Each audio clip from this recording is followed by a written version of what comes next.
¿Qué te parece, mi querida Gloria, amigos, amigas de la audiencia, si profundizamos en este tema con un experto, el internacionalista Jesús López Almejo, a quien saludamos nuevamente aquí en Noticias 360, segunda emisión? Tocayo, te saludamos con gusto, está conmigo Gloria Ginsberg. ¿Cómo estás? Muy buenas tardes. Hola, ¿qué tal, Jesús? Gloria, buenas tardes. Gracias por la invitación. Oye, pues la primera pregunta que tenemos que hacerte para abrir el análisis, por supuesto, Tocayo, es: ¿cuál es la causa real de fondo de esta postura por parte de Ecuador? ¿Cómo se vincula precisamente con el ex vicepresidente de Rafael Correa? ¿Y cuál es la trama que se urde incluso con la embajadora de nuestro país? Bueno, yo tengo tres premisas con las que podría responder a esa causalidad por la que preguntas, estimado Jesús. La primera tiene que ver con la intención directa por parte de la derecha del conservadurismo ecuatoriano de acabar con el correísmo, con todo lo que huela o se parezca o se acerque al programa de políticas públicas centradas en la sociedad en Ecuador relacionadas con Correa. Hay que desaparecerlo. Y recordemos que el anterior presidente, bueno, el Lenin Moreno, el presidente que estuvo después de Correa, que traicionó a Correa porque era de Alianza País, terminó por iniciar un proceso de desmembramiento del correísmo. Eso generó que Jorge Glass, que era su vicepresidente de Lenin Moreno, porque iba en la fórmula con él, la fórmula del correísmo, termina por separarlo del cargo, iniciarle un proceso legal, lo refunde en la cárcel, ahí en la cárcel está como entre 4 y 5 años, y recientemente un juez acaba de decir que, bueno, pues Jorge Glass había cumplido con la sentencia, pero que además no se había aplicado el debido proceso y lo libera. Pero eso sí, con cierta condicionalidad. Le inventan un tema de acoso sexual típico de las derechas en este país y termina Jorge Glass por ir a la Embajada de México en Ecuador, en Quito, la cual en este momento pues tiene ejército y tiene bastante policía en sus alrededores. Punto número dos, el nuevo presidente, Daniel Noboa, entra a la presidencia o llega a la presidencia como parte de un proceso fallido de la derecha ecuatoriana con Guillermo Lazo. Guillermo Lazo, un banquero multimillonario con propiedades en la Florida, sucede a Lenin Moreno cuando termina Lenin Moreno su periodo, pero Guillermo Lazo no lo concluye. Guillermo Lazo lo echan precisamente en un proceso político en Ecuador, convocan a nuevas elecciones, gana Daniel Noboa y Daniel Noboa tiene esta peculiaridad. Es una especie de Peña Nieto, pero el Peña Nieto mexicano, sí, ese mismo de copetito, guapito, delgadito, atlético, que termina por causar simpatías entre ciertos círculos. Este señor Daniel Noboa Tocayo proviene de familia adinerada, se dedican a la venta de banano y se dedican también pues a comprar tierras, acumular tierras. Es sobrino de una multimillonaria terrateniente y por esta razón, bueno, han cuidado todas las cuestiones empresariales relacionadas con estos sectores. Y Novoa tiene también la fama de, uno, de tener líos de faldas, dos, de pues irse de farra muy a menudo, y en España recientemente, en enero pasado, febrero pasado, le tronó un escándalo porque fue a Madrid, hizo lo que quiso en un restaurante japonés y en un restaurante madrileño, y terminó por llegar tarde a todos sus compromisos, particularmente visitar al rey, a Felipe VI y también al presidente Pedro Sánchez, y esto, bueno, ha dejado las relaciones bastante lastimadas con España. Pero, ¿qué crees? Esto le repercutió porque en Ecuador le ha causado un malestar muy fuerte a su imagen. Un presidente que recién llegaba, que además no está considerado como 100% ecuatoriano porque nació en la Florida y termina gobernando con banalidades y haciendo gastos bastante onerosos sin que esto se traduzca en un resultado concreto positivo para Ecuador, bueno, pues le ha afectado bastante. Y en tercer lugar, además ya de su mala imagen de Daniel Noboa,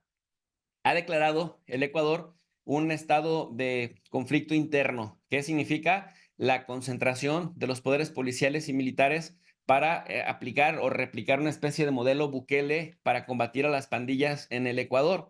Pero esto, el estado de excepción, de alguna manera, por llamarlo así, no puede estar permanentemente en el Ecuador. Por lo tanto, en febrero pasado, este señor Daniel Noboa convocó pues a una consulta popular, un plebiscito, para que la gente le permita llevar a cabo reformas constitucionales y que estas reformas constitucionales le permitan al Estado ecuatoriano concentrar en el poder ejecutivo, pues otros poderes pertenecientes a otras áreas con el pretexto de ir por la seguridad. Entonces, el conflicto en este caso con México le cae de perlas porque desde febrero que se aprobó este plebiscito, esta consulta popular, para que se llevara a cabo en abril, pero en abril los números no le dan, entonces necesita, pues literalmente hacerse de un conflicto, apelar al nacionalismo de los ecuatorianos, decir que el presidente López Obrador está tomando una posición injerencista, aunque ya el presidente de México aclaró que no hablaba del tema de Ecuador para dañar o lastimar los procesos políticos ecuatorianos, sino para hacer una analogía de lo que sucede en México y de la responsabilidad de los medios. Bueno, pues Ecuador le cobra cuentas a la embajadora mexicana en Quito, que había estado resistiendo la presión estoicamente, porque habría que decir que México no le había otorgado el asilo político todavía a Jorge Glass, porque estaba a la par. El gobierno mexicano, antes de dar este paso, estaba investigando también a Jorge Glass. Una vez que determinan que es inocente y que sí hay una carga política del aparato estatal ecuatoriano, entonces ahora sí, en este contexto que Ecuador lanza la primera piedra, pues el gobierno mexicano ya responde de esa manera, tocayo. Perfecto, Jesús. Estamos hablando de una imagen de un presidente bastante fracturada, como bien nos has dado cuenta, de actitudes e inclusive pues algunas actividades bastante banales, por llamarlo así. Pero ¿qué implicaciones tienen estas declaraciones recientes a nivel diplomático entre ambos países? Mira, pues debido a que se saltaron de la A hasta la Z sin pasar por el A, B, C, D, E, F, G, porque esto a lo más requería una nota diplomática, una protesta diplomática y no más allá de esto.